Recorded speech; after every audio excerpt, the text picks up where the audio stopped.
Acts chapter 27. NIV. Paul sails for Rome. When it was decided that we would sail for Italy, Paul and some other prisoners were handed over to a centurion named Julius, who belonged to the imperial regiment. We boarded a ship from Adramyttium about to sail for ports along the coast of the province of Asia, and we put out to sea. Aristarchus, a Macedonian from Thessalonica, was with us. The next day we landed at Sidon, and Julius, in kindness to Paul, allowed him to go to his friends so they might provide for his needs. From there we put out to sea again and passed to the lee of Cyprus because the winds were against us.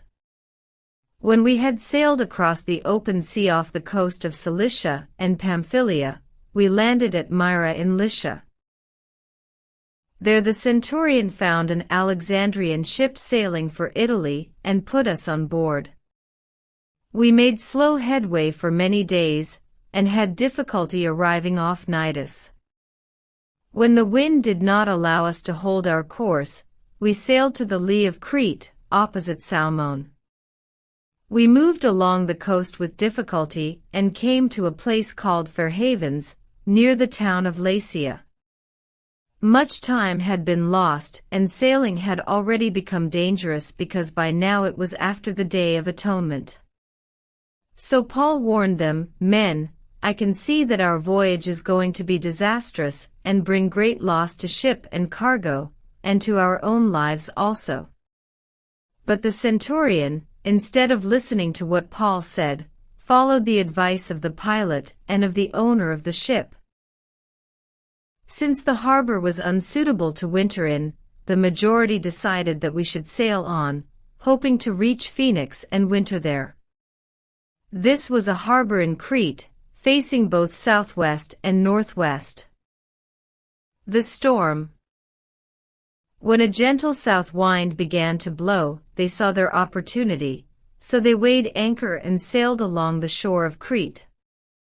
Before very long, a wind of hurricane force, called the northeaster, swept down from the island.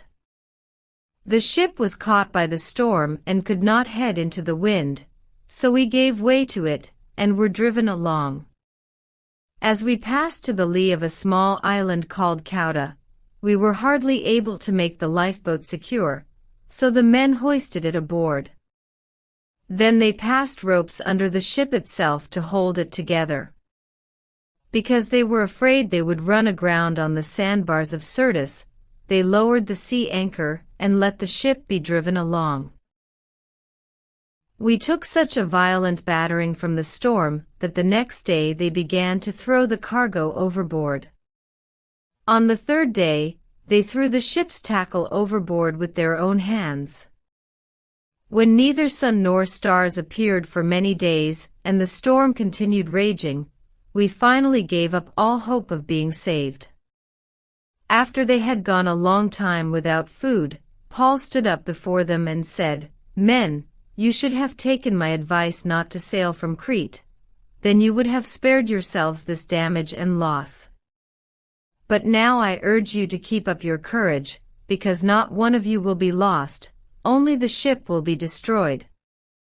Last night an angel of the God to whom I belong and whom I serve stood beside me and said, "Do not be afraid, Paul.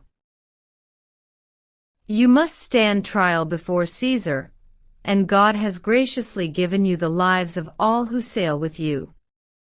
So keep up your courage, men, for I have faith in God that it will happen just as he told me. Nevertheless, we must run aground on some island." The shipwreck. On the 14th night we were still being driven across the Adriatic Sea, when about midnight the sailors sensed they were approaching land. They took soundings and found that the water was 120 feet deep. A short time later they took soundings again, and found it was 90 feet deep. Fearing that we would be dashed against the rocks, they dropped 4 anchors from the stern and prayed for daylight. In an attempt to escape from the ship, the sailors let the lifeboat down into the sea, pretending they were going to lower some anchors from the bow. Then Paul said to the centurion and the soldiers, "Unless these men stay with the ship, you cannot be saved." So the soldiers cut the ropes that held the lifeboat and let it drift away. Just before dawn, Paul urged them all to eat. "For the last 14 days, he said, you have been in constant suspense and have gone without food. You haven't eaten anything. Now I urge you to take some food. You need it to survive. Not one of you will lose a single hair from his head." After he said this, he took some bread and gave thanks to God in front of them all. Then he broke it and began to eat. They were all encouraged and ate some food themselves. Altogether there were 276 of us on board. When they had eaten as much as they wanted, they lightened the ship by throwing the grain into the sea. When daylight came, they did not recognize the land, but they saw a bay with a sandy beach, where they decided to run the ship aground if they could.